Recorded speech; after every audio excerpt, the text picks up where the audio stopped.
Okay, everyone, as usual, we'll be going from last place to first place. And then number 10 here is George Shrinks. Hey, not many of you probably remember this show. It's one of those forgotten Canadian shows that it's kind of popular in its day, but not really talked about now. And I don't know, I remember having a lot of fond memories of it. I mean, I was only a little kid at the time, but still. It's between this and Door, and not many people like Door, so obviously I made the right choice. So, anyway, it's the story of a normal child who's only 3 inches for some reason.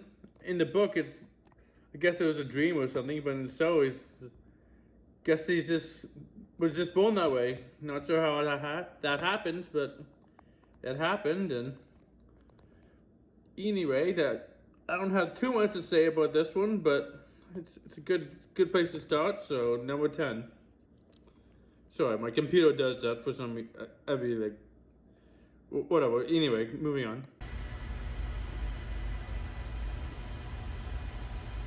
All right, next is Peanut Butter Gamer's favorite show, Arthur. I did it for you, Arthur! So yeah, I'm sure Peanut Butter Gamer there, or I forget his real name, but I think it's Austin or something. Anyway, he probably made it even more popular than what he was, considering what a huge fan base he has. And I mean, even before that, if you're a '90s kid like I am, you grew up with this show. We all did, and we all have fond memories of it. We're all sad that it ended, but I'm glad it ended when it did.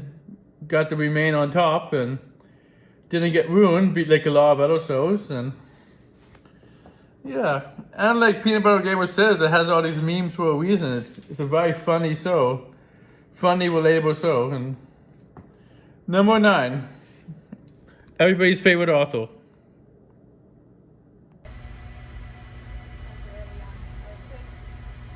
All right, another show from my country, Canada.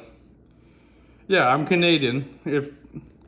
Anyway, like, this is probably another forgotten one, or maybe it's not. I don't know. I hear a lot of people talk about it, but anyway, like, I grew up with the show. I mean, I remember it was between this and Totally Spies.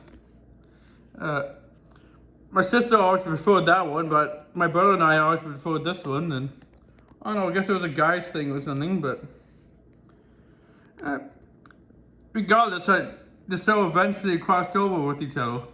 Yay! A crossover always brings out the best in each show! It certainly doesn't smack of desperation. The priorities are always creative and not driven by marketing. Okay, that's enough. Anyway, I haven't watched the show in years, but I don't know how good it'll hold up, but who knows? I mean, it's basically an old version of Supernatural. Yeah, like Supernatural the show. It's kind of like an old version of that, but you know, for kids and everything. Maybe I will watch it one time, but see how it holds up. Maybe tell you guys about it. But anyway, I don't have too much to say about this one. So number 8, short but sweet.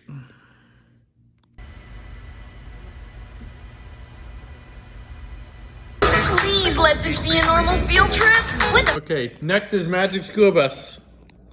Yeah, another famous one. If you were a '90s kid, like me, you remember this show quite well. I'm sure they played it in your class at least once. I mean, the focus is always on teaching kids and all that, and it's all about magic school. Well, Magic Bus is right there in the name. It could go anywhere from outer space to inside somebody. Yeah, without even getting them dinner first. Yeah, this is why I'm not a comedian. Let me stick to sarcastic quips. Anyway,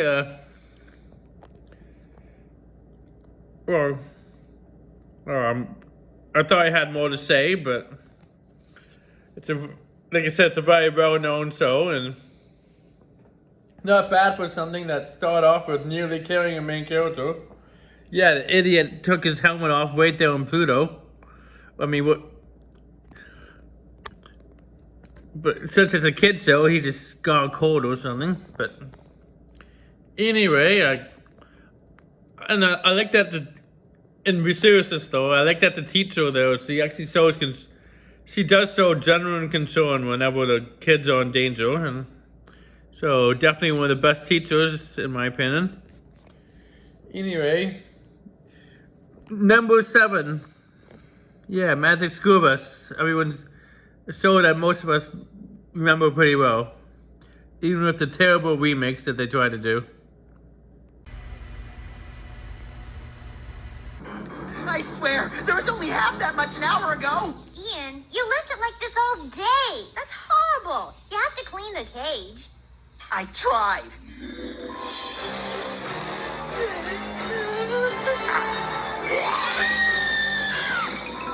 So, Okay, number 6 is another Canadian show. Being Ian. My sister's fiance or husband now is called Ian, so I guess I could tell him about that one time. But anyway, apparently it's about like the writer's life or something, like his desires to be in the movie industry and all that, and the show itself ends up being ahead of its time. It's rich in movie references, and I mean, the theme song has like at least 20 movies references, and has a lot of commentary in the film industry in general. At least the movie that ended the series did, and I don't know. I haven't seen it in years, so I'm probably wrong, but I'm probably right at the same time. And now, as I remember, it's one of the other shows that deals with a midlife crisis. Yeah, like the dad, it focuses on the dad and him trying to act young and everything, and I think that's what leads to like him wanting to be in the rock and roll contest, but of course he doesn't actually know how to play any instruments, and this thing screaming rock and roll and dressing like the Kiss band is enough, but he ends up losing, so no, it's not enough. And anyway, I don't know what else to say about it really. I mean, I find it will probably hold up pretty well, and then since I'm Canadian, I can't help but feel pride in the fact that it's a Canadian show, even though it's not very well known outside of our country. So yeah, number 6, I guess.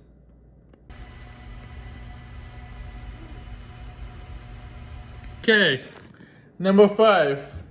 This is a show that I saw a lot of YouTubers saying they wish they brought the show back, so clearly I'm not the only one who still remembers this show, and I remember liking it when it came out. I don't know if I would still like it, but I'll probably be too young for me now, but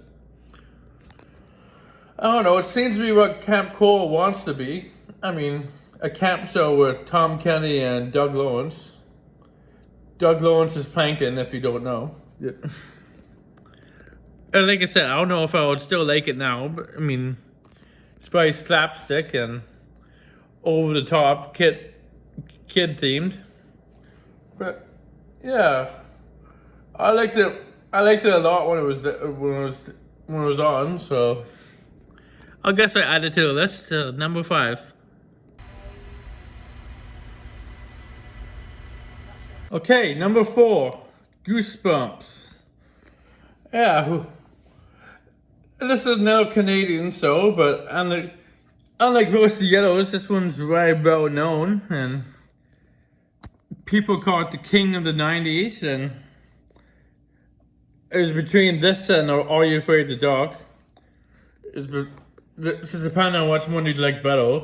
Obviously, I like this one better. I was never really into the other one. Or even if I was, I still preferred this one. But I mean, I already read the books. I was already into the books even before the show came out.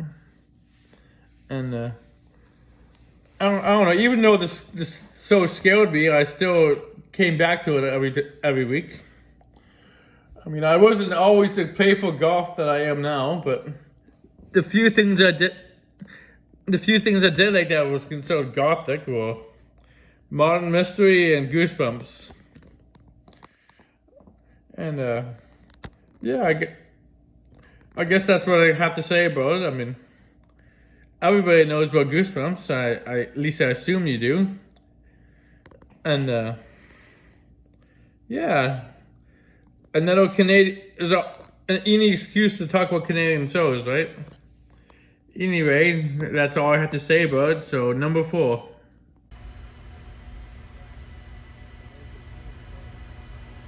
Okay, number 2 is Fairy Godparents. Back in the day, this and SpongeBob were my go-to shows. I would always watch them back to back, and I don't know. This one doesn't hold up as well as SpongeBob to me. I mean, it's very well known that I went through a lot of rough patches and bad seasons, and not helping matters is the whole thing with Butch Hoffman now. Well, he's like apparently steering artwork, and apparently everything was about Christianity or some shit like that. I don't know. I mean, I'm Christian, but I don't need to hear about it. I don't care. Save for church, man. Anyway, the show was good back when it was good. I mean, before Chloe and Poof and all those needless characters, and it was just Timmy and the fairies. So the show did have a lot of great moments that are very quotable and very funny. So yeah, even though I don't really watch the show anymore or really think about it that much, it's still a large part of my childhood. So number 2, yeah, let's whisk its way into number 2, Fairy Godparents. I mean, Odd Parents. Sorry.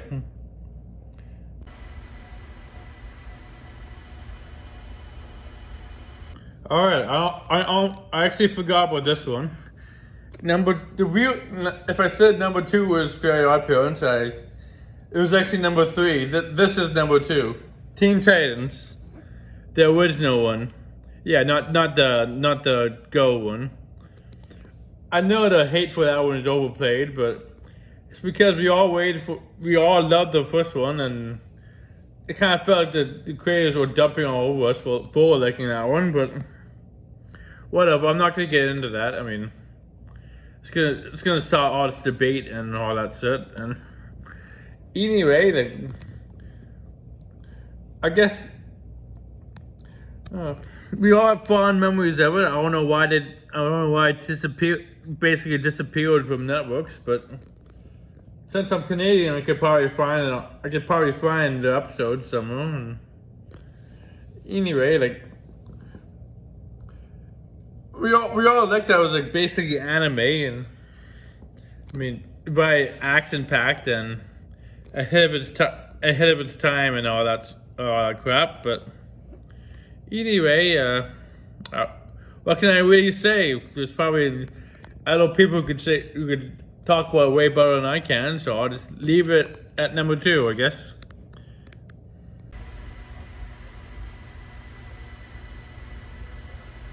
Okay, to really nobody's surprise, my number 1 is SpongeBob SquarePants. I mean, yeah, obviously, right? I mean, I had a whole video on it about how I still watch it as an adult. Unashamedly, I bet. It's just one of those shows, if I ever have kids, though I'd rather be an uncle, this is the show I would show them. the one that I'll try to have them grow up with. And yeah, I mean, I know it's overplayed to hell, but when they have good ones, I always love it, and I still watch the old ones. I always look forward to them, and yeah. So I guess I don't have as much to say about it as I thought I did, but I don't know. It's just everybody likes it. Everybody likes it. I mean, some more than others. The crossovers aren't that good, but